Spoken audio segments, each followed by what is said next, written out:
And then Sydney's down. Hey guys. I'm Julie. And I'm Marita. And Welcome to Yass Chef. Yeah, guys. We're doing a roles reverse episode today. Yeah, today is opposite day, for real. Marita just finished watching the episode just now, and here are my notes from when I watched it. And I'm not gonna lie, guys, I don't have notes. So I'm gonna just give comments based off of Julie's notes. She's bringing the vibes. I'm bringing the That's vibes. okay. You just Okay. watched it, so yeah. You'll have fresh thoughts. Fresh thoughts. Alright, should we get into it? Let's get into it. Whew. Episode 7 review was a rough one. Very much PTSD for anyone that's worked in a high stress kitchen. This is the episode that makes people not like the show. Yeah. Like, people, every time I talk to someone, like, oh my god, I love The Bear, they're like, yeah, but like, episode 7 was like a lot. I was like, yeah, and that's how it is. Yeah. I mean, like, mind you, have I ever been working in the kitchen when someone got stabbed in the ass? No. Can't say that I have. Cannot say that I have. But, I also haven't worked to go either, so I also feel like a little bit of a fraud in this episode. I was like telling some of the scoopers at Tizzy's about this is like not even in comparison to the amount of stress that they would have got with all the tickets coming through. But when I worked at Redacted for Me, the stupid gelato shop from back home, basically they decided to get DoorDash at some point. It was like and like it was a little iPad. Any place that has DoorDash, you know the sound and it's triggering.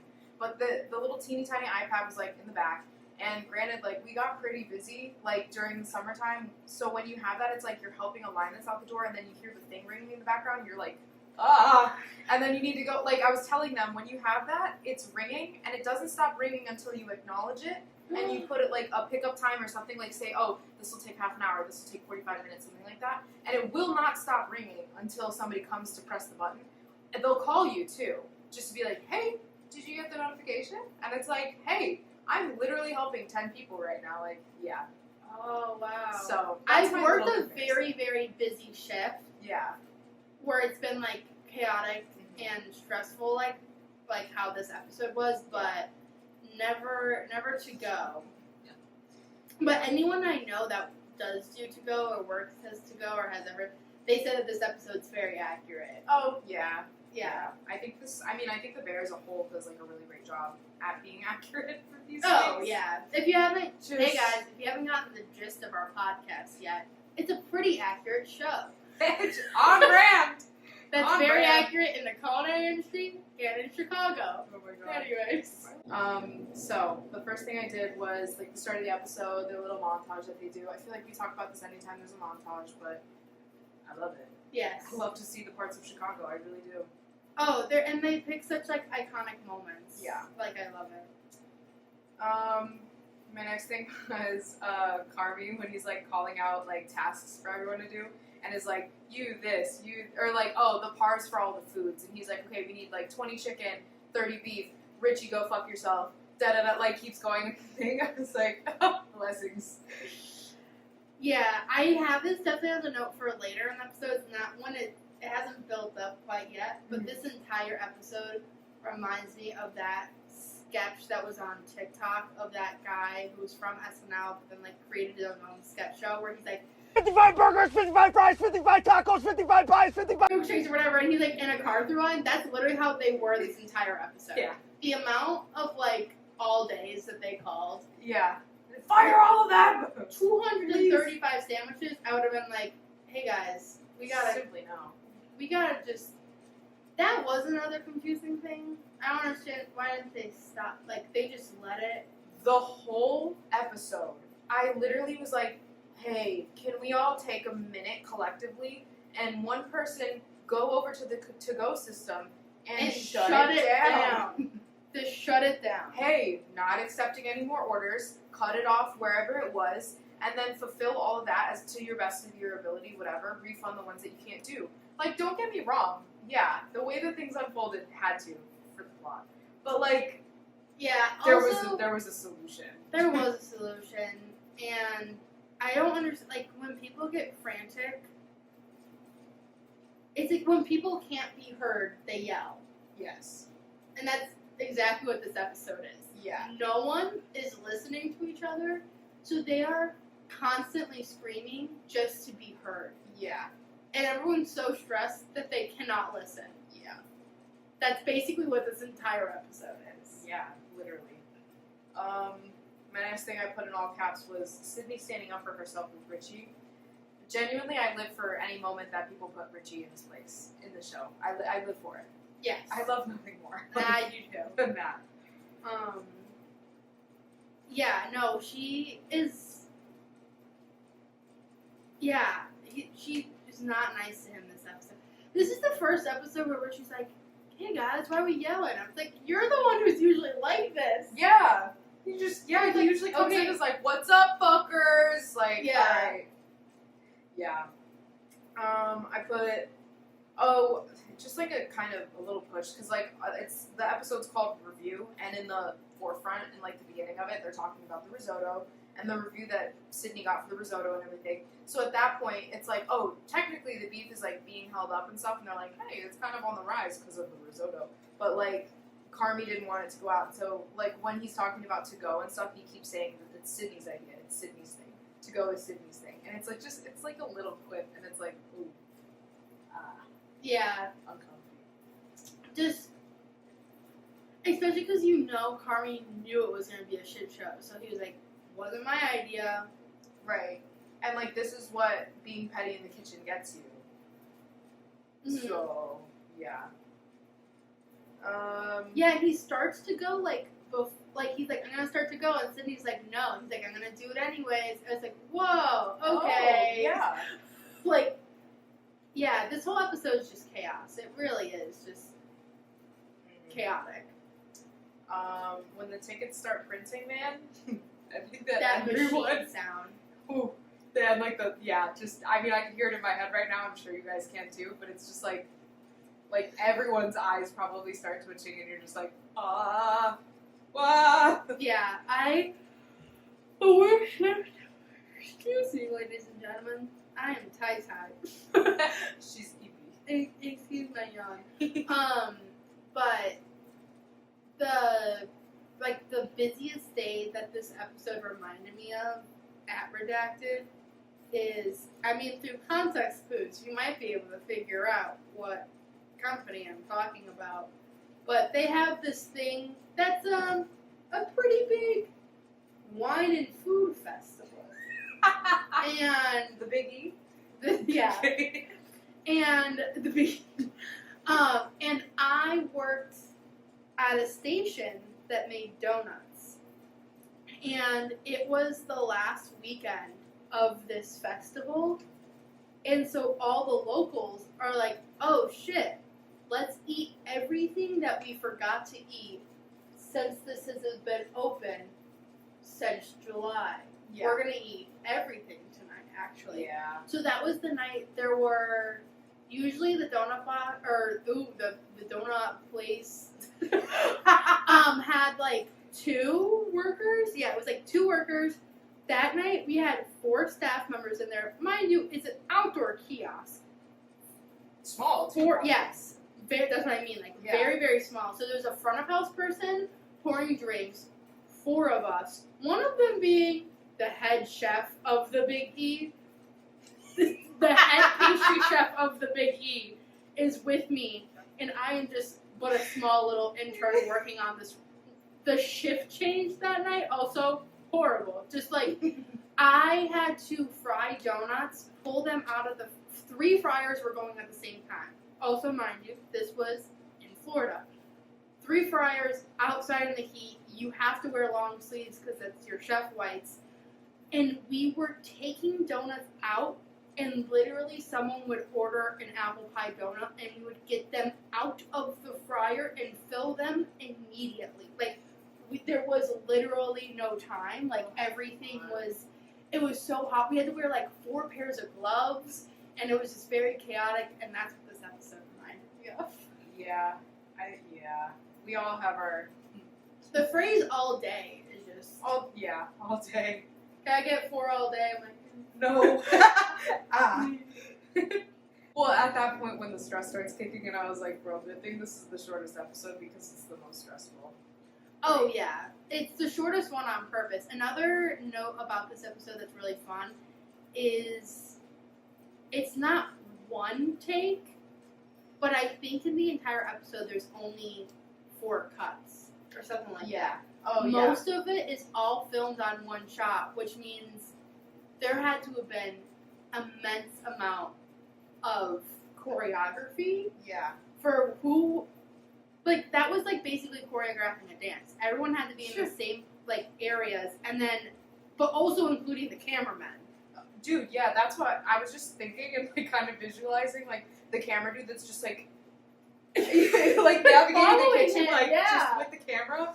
Dude, can only imagine. Just following him, like, yeah, that is just very impressive. And, like, a lot of times how, like, you know, things are filmed is you do one scene and you film it at 5 different angles, so Yeah. when they cut it together, they can just get different angles. Yeah. But since it's not like that, like, they probably only did those scenes, like, a couple times. And Right. had to go with whatever the best scene was, because there were no cuts. Yeah. Which, like, hey, fair enough, because I wouldn't want to do this like 5 times. Yeah. Anytime there was a cut, I don't know if you noticed, the screen would go to black, and then it would start back up. Oh, So yes, it was like actually. a very big, distinct Yeah. cut when there was a cut, which I thought was kind of cool. Yeah. Um,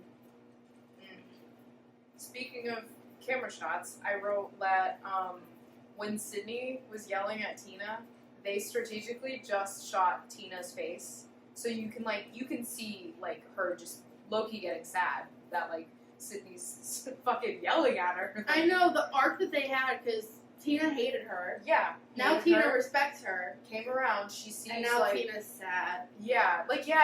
I'm like it wasn't even upset that she was yelling. It was just like damn, like you know. Like, bro, what's going on? Because she was trying to chill her out. And she Yes. was like, hey, like, we'll get through it. Like, don't worry. And she's just like, no, fucking Which, fair enough, but... I would say the only people that are more dramatic than culinary people are theater kids, which makes me the worst human that's actually ever existed.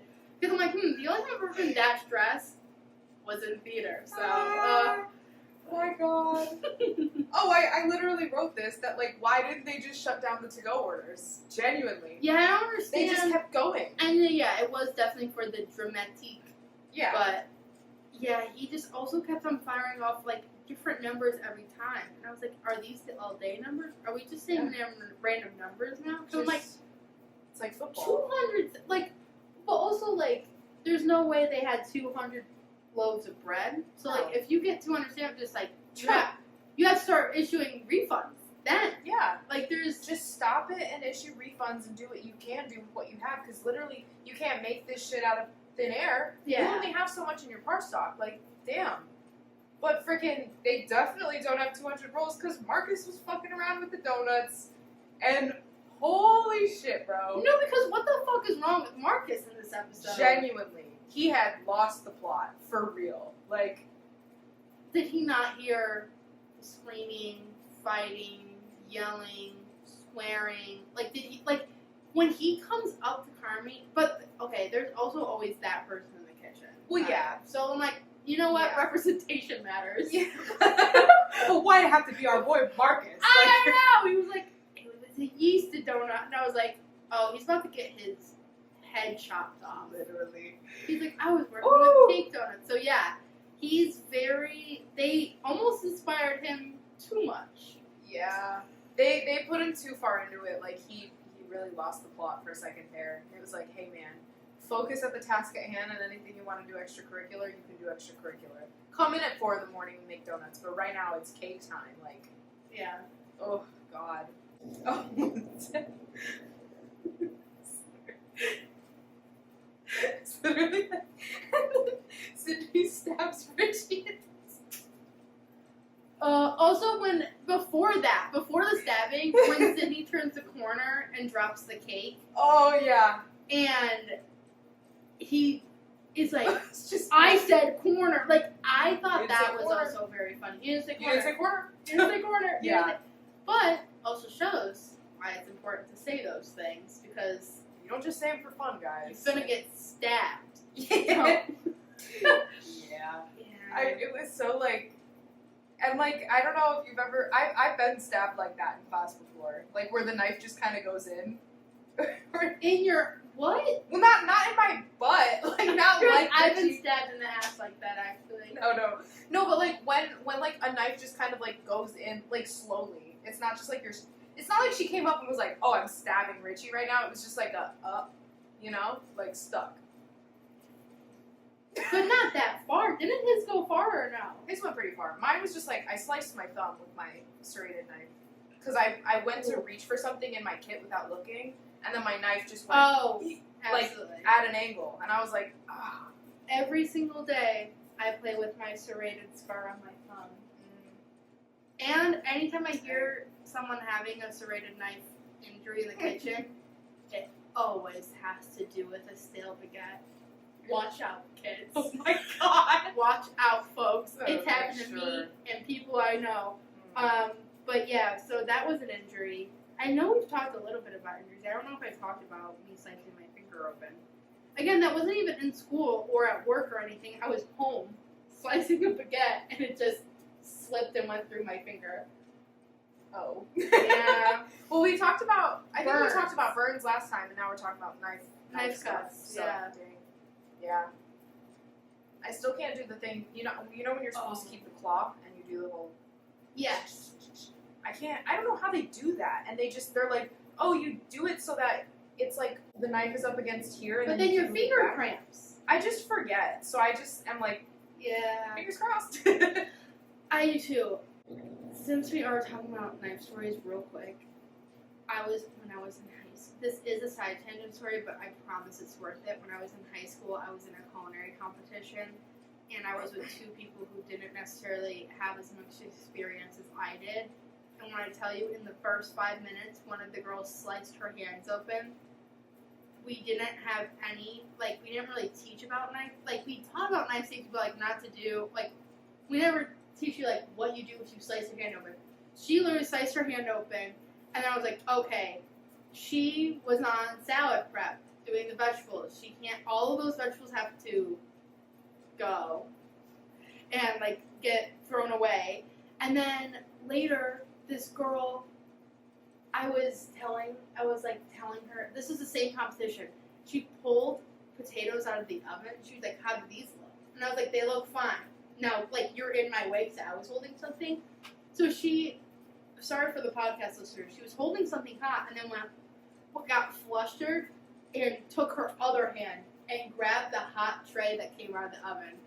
Burned her entire hand. So now as a team of 3 people, I only have 4 working hands. Because my 2 hands, and they were both down a hand. We managed to get second place for entree, though. So, that's all that matters. Oh my god. But yeah, injuries in the kitchen, man. I've totally done that. Actually, I've done it here before. I don't know if it was when I was cooking for you guys, but, one time I, made the food, and then I think I put everything on the plates that we were going to eat them on, and I put them back in the oven so that they could stay warm. And then I took them out of the oven, and I was, finishing putting the last thing on it. And I was like, all right, here they are. And I went to pick up the plate, and I was like, why did I do why? Oh, no. Yeah, so I just, I knew the whole time. I put the plates in the oven, I took them out with things, and then I finished putting the thing on, and I was like, all right, it's done. And then I, picked it up out of a 400-degree oven, and I was like, why? So, yeah.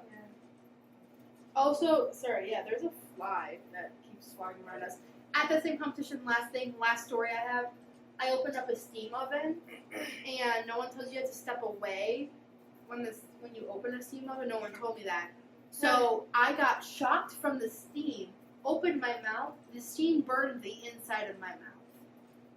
Oh my god. This was all the same competition, guys. We were struggling. Your chefs really did not preach kitchen safety. Oh my god. But I also, very generous for you to say you were chefs. Girl, I had a home ec teacher. Oh, fair enough. Fair enough. You're I right. had a Facebook You're mom. right. No. And if Lisa is listening, I love you so much. But, yeah, Girl. that would be very generous to call her a chef. But In the last little bits of the episode, Sydney, our love. She just has the psychotic smile, and she goes, we are not good. We are not good. And like just sits there and backs up, and I'm just like, oh, ugh. Yeah. Yeah, and she just leaves. Yeah, like I just saw a thing and it was a TikTok and it was like, oh, what people think anger issues like looks like, and it's somebody that's like yelling and screaming and blah blah blah, and it's like real anger issues is like just silent. You're thinking in your head for a little bit, like. Yeah, I also thought it was baller that she just left. Yeah. Oh, absolutely. Yeah. She was just like, nah, fuck, this is on you, and then left. Yeah. So she leaves. Yeah. Packs up her shoes and everything. Tickets are still printing. And then And then Carmi tries the donut off the ground. So remember earlier when Marcus was really fucking up, and he was like, look, I got the donut right. Carmi's just like, yo, fuck your donut. Really? And then later at the very, very end of the episode, at like literally everything has gone to shit, Carmi bends down and is just eating Little the donut mouse. off the ground. Whoa. What did he say? He was like, oh shit or something? Because it was good. Yeah, he was like, oh, there, like he got it. Like, Yeah. kind of like an epiphany moment. But Yeah. Yeah, I think that. And that is episode 7. Shorter episode, but chaos. And you got to hear some fun stories, so. Yeah. Oh gosh, you guys. I think next week, guys, I think we're gonna try to have a special guest. Ooh, for the last Stay tuned. season finale. She's a fan favorite, so I'm excited. But besides that, do you have anything that you would like to share with the audience? Oh, should we say the every other week thing? Oh, hey guys. So here's the reality of life and the way that it's unfolding. Marita has a full-time job. I have a full-time job. This is our side hustle, our side gig, Our side fun activity. passion project. If you Doing it every week made it seem not as fun. Yeah. I'm not even lying. It was just like, became more of a stressor trying to do it every week. Yeah. So we're going to an every other Friday schedule, which I think has been working a lot better. Yeah. Gives us some time, some Right. cushion room. We want to be real with you guys. We want the episodes to feel good, to be good, And not be rushed. not be rushed. Even though I came in today with no fucking notes. So. But it was still a banger. it was still a It was banger. still a banger, and we're gonna keep doing it, but on an every other week schedule for y'all. Every other week schedule on Fridays. You can still catch us there. Yeah, last week I had COVID, and I was like, I have COVID, but also, Julie, do you want to do this every other week? 'Cause I think that'll just be the best for And I was all like, of us. Hey Marita, read my mind. Yeah. Period. When we started this, when I worked in the summer, I had Fridays off. So I was Yeah. like, this is my Friday plan. But now I'm like, oh, I don't have that luxury anymore. So, but thank you for listening. Yes. We have in total right now 170 listens among all of our episodes, so that's very fun. You guys. And thank you for Yeah. watching and